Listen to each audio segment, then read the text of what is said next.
So hi, I'm Charles Leland, Vice Chairman of Orthodox Christian Network. We're here in the Church of Nativity, speaking with Theodore and Anna, both two young witnesses here in the Church of Jerusalem, working on behalf of all of us, Orthodox around the world.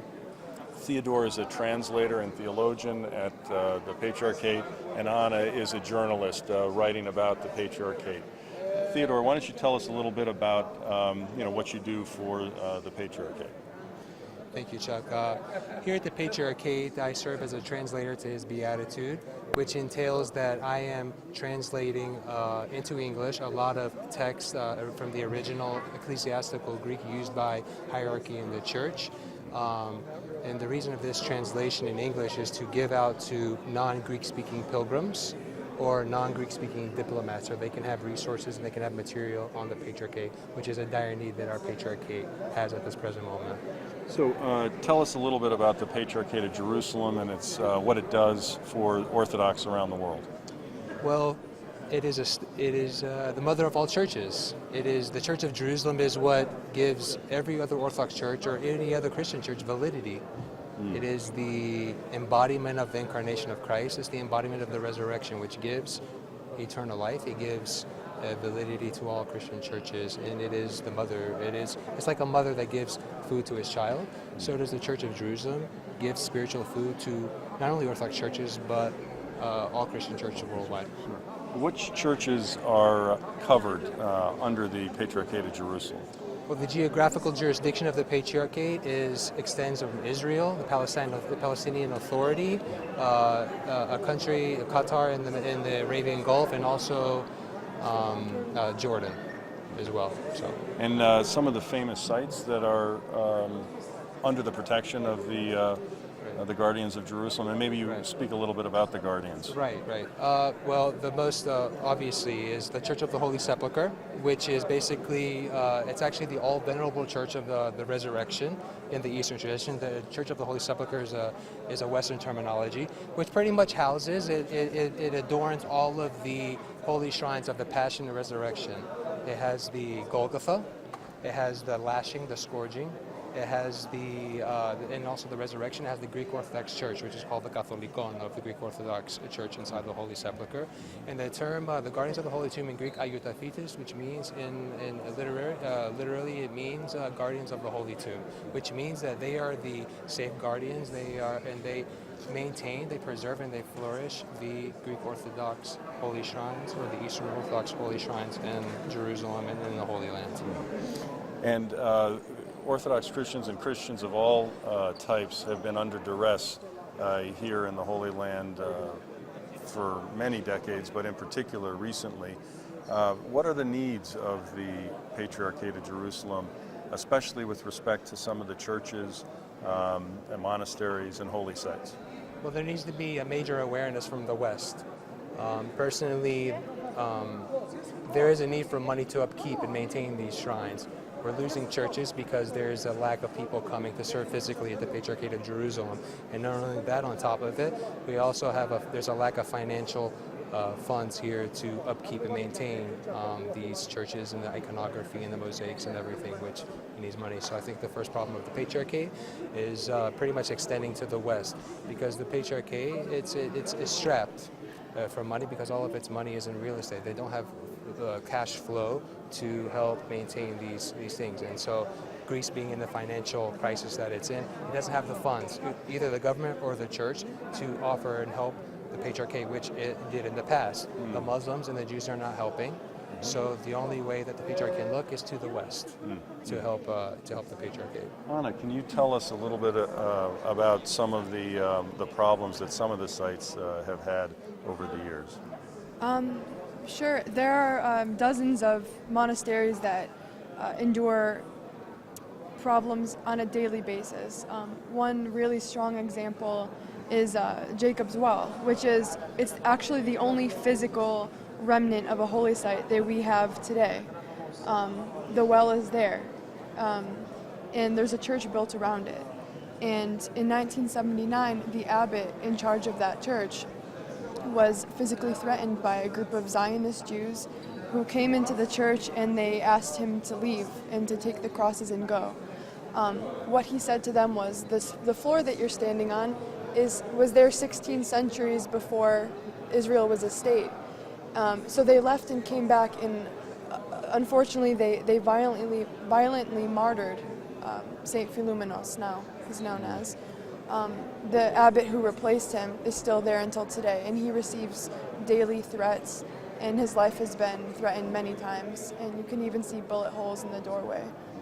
This is one strong example of what goes on here and that's unheard. There's also an important site in Bethany, which is, it's technically East Jerusalem, but it's on the West Bank side of the wall, which leaves them in a really weird position because they're not protected, and it's become kind of a no man's land of crime. Now what's happening is these pious nuns are left to deal with the legal consequences of people trying to take over the property. So this is a taste of what the shrines here are facing on a daily basis. I think that aside from the financial part of it, the biggest need here is an awareness. If we know what we have, then we know how to protect it. And we can't do that unless we talk about it and unless people come here and see it for themselves. The Patriarchy is the mother of all churches, but it is not infallible, and it is facing a lot of danger right now, and it needs the Christians to support it. I understand that you did your master's degree on this very church, the Church of the Nativity. Could you tell us a little bit about the Church of the Nativity? First of all, the Church of the Nativity is amazing. It's the first church in Christendom, and it was built in the 4th century from St. Helen, who was the mother of St. Constantine the Great, in which St. Constantine the Great gave an imperial decree that his mother come to the Holy Land, and she erect churches on top of all the holy spots where Christ interacted. So in the 4th century, St. Helen came, and she came to here to Bethlehem and built this beautiful basilica, which is called the Constantinian Basilica. Later on in the 6th century, about 400 years later, 4 centuries later, the great Emperor Justinian came, known as the architect, and known by scholars as probably the greatest Byzantine emperor in the Roman Empire. So basically what happened is that Emperor Justinian came here, he saw the Constantinian Basilica, and he says, it's not up to the magnificence of the church that should adorn the place of the incarnation of Christ. So what he did is he desecrated the Constantinian Basilica.